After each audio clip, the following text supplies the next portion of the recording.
తాకట్లో ఉన్న మీ బంగారాన్ని విడిపించి ఆ రోజు ఆన్లైన్ రేటుకి కొంటాం. Sharma gold company. వీక్షకులందరికీ నమస్కారం. 2026వ సంవత్సరం నూతన ఆంగ్ల సంవత్సరం ముందు మేషరాశి వారికి ఏ విధమైనటువంటి గ్రహగతులు ఉండబోతూ ఉన్నాయి అనేటువంటి విషయాన్ని ఈ వీడియో ద్వారా క్లుప్తంగా తెలుసుకునేటువంటి ప్రయత్నం చేద్దాం.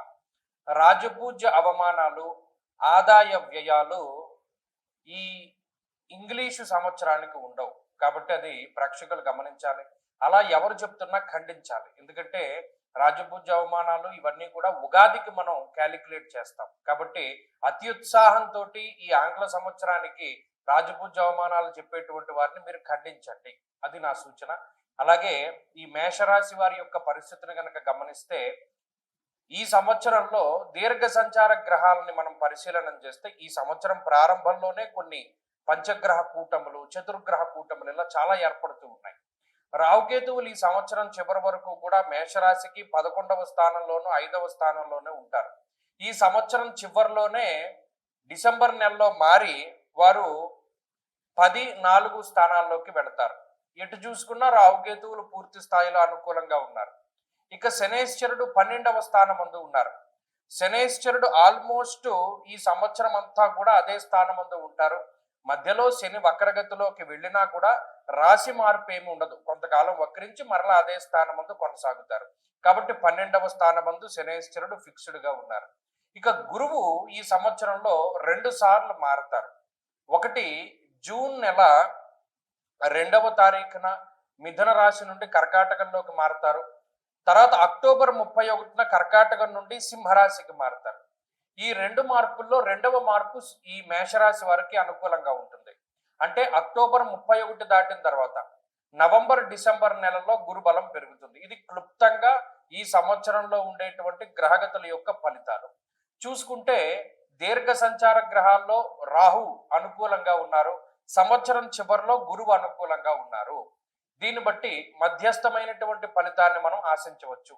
పర్సంటేజీల్లో చూస్తే 40% మేషరాశి వారికి ఇది అనుకూలమైనటువంటి గ్రహస్థితి. ఎందుకు 40% అంటే రాహు మాత్రమే బలం, చివరిలో గురు బలం వస్తుంది. చివరి 2 నెలలే కాబట్టి పెద్దది మనం కన్సిడర్ చేయట్లా. ఇక ఏలినాటి శని అనేటువంటిది ప్రభావాన్ని చూపించేటువంటి సంవత్సరం ఈ సంవత్సరము. ముఖ్యంగా ఏలినాటి శని వల్ల వచ్చేటువంటి ప్రభావాన్ని గనక గమనిస్తే మనహానిర్ మనక్లేశం కృష్యర్ భోజన పల్పసహ అన్నది శాస్త్రం.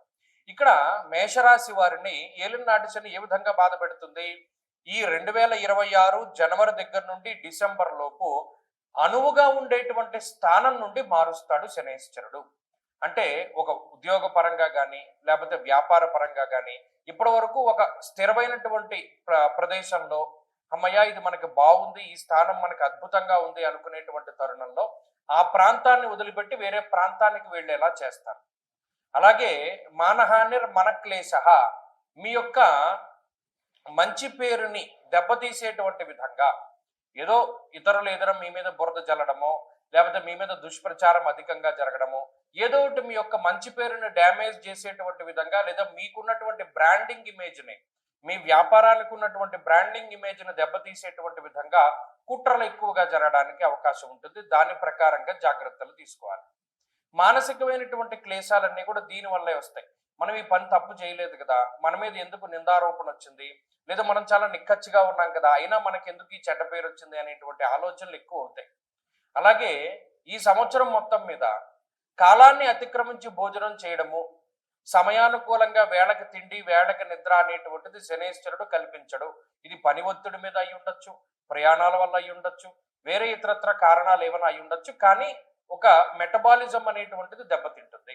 అందువల్ల ఏమవుతుంది, శారీరకమైనటువంటి మార్పులు, బరువు పెరుగుతూ ఉండడం, తగ్గుతూ ఉండడం, నరాలకి సంబంధించినటువంటి సమస్యలు రావడం, ఎముకలకి సంబంధించినటువంటి సమస్యలు రావడం, ఇటువంటివి ఎక్కువగా ఇబ్బందులు కలుగుతూ ఉంటాయి. అలాగే సైక్రియాట్రిక్ ప్రాబ్లమ్స్ కూడా మేషరాశి వారిని అప్పుడప్పుడు వచ్చి ఇబ్బంది పెట్టి మరలా వెళ్ళిపోతూ ఉంటాయి. ఇది ఏలినాటి శని వల్ల వచ్చేటువంటి చాలా తీవ్రమైనటువంటి సమస్యల్లో ఒకటి. ఇంకా అధికమైనటువంటి ఖర్చు. చూడండి, ఇక్కడ నుండి సామాన్లు ఆ ప్రదేశంలోకి, మళ్ళా అక్కడ నుండి వేరే చోటికి, లేదా ఇలా ట్రావెలింగ్ పరంగా కలిసి వచ్చేటువంటి ఖర్చు కాకుండా అనవసరమైనటువంటి ఖర్చులు ఎక్కువ. పలానా రూపాయి ఒక చోట ఇన్వెస్ట్ చేస్తే 10 రూపాయలు అవుతుంది అనేటువంటిది ఉండదు.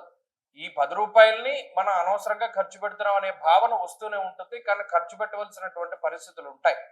కాబట్టి ఇక్కడ ఇన్వెస్ట్మెంట్ ఏమి ఉండదు, అంతా ఖర్చే ఉంటుంది. వచ్చినటువంటి ఆదాయం వచ్చిన ఖర్చుకి సమానంగా సరిపోతూ ఉంటుంది. ఇది ఏలిన నాటి శని యొక్క సమగ్రమైనటువంటి స్వరూపం మేషరాశి వారికి. దీని నుండి ఎలా తప్పించుకోవాలి?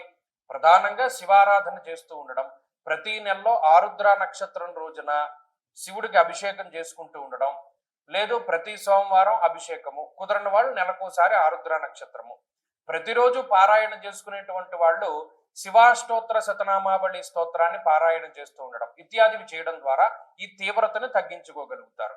లేదంటే ఇంకా కొంత ఓపిక ఉంది అనుకునేటువంటి వాళ్ళు శనేశ్వరునికి జపము, దానము, హోమము ఇటువంటివి చేసుకోవడం ద్వారా కూడా ఆయన యొక్క తీవ్రత తగ్గుతుంది. ఇక పాజిటివ్ ఫేజ్కి వస్తే రాహు యొక్క అనుకూలత చాలా ఎక్కువగా ఉన్నది. గోవా జిగజ సంఘానాం క్షీరార్నాది శుభోజనం అన్నారు. రాహు అటు 11వ స్థానంలో ఉన్నా, ఇటు 10వ స్థానంలో ఉన్నా, ఎటు చూసినా మీకు కలిసి వచ్చేటువంటి పరిస్థితులే. ఇందాక చెప్పాం శనేశ్వరుడు ఖర్చునిస్తారు, ఈ రాహు ఆ ఖర్చు నుండి కాపాడుతారు. అంటే ఖర్చుకు తగ్గ ఆదాయాన్ని ఇవ్వడంలో రాహు ఉపయోగపడతారు. కాబట్టి మీరు గమనించండి, ఆయన మీ నుండి ఏదైనా ఒకటి ఇబ్బందికరంగా తీసుకుపోతూ ఉంటే రాహు దాన్ని మరలా తిరిగి ఇస్తూ ఉంటారు. ఇది ఒక సందర్భంగా మీరు చూడొచ్చు. మహాభారతంలో ద్రౌపది వస్త్రాపహరణం జరుగుతూ ఉన్నప్పుడు ఆ రాక్షసులు లాగుతూ ఉంటారు చీరని, కానీ శ్రీకృష్ణ పరమాత్ముడు ఇస్తూ ఉంటాడు.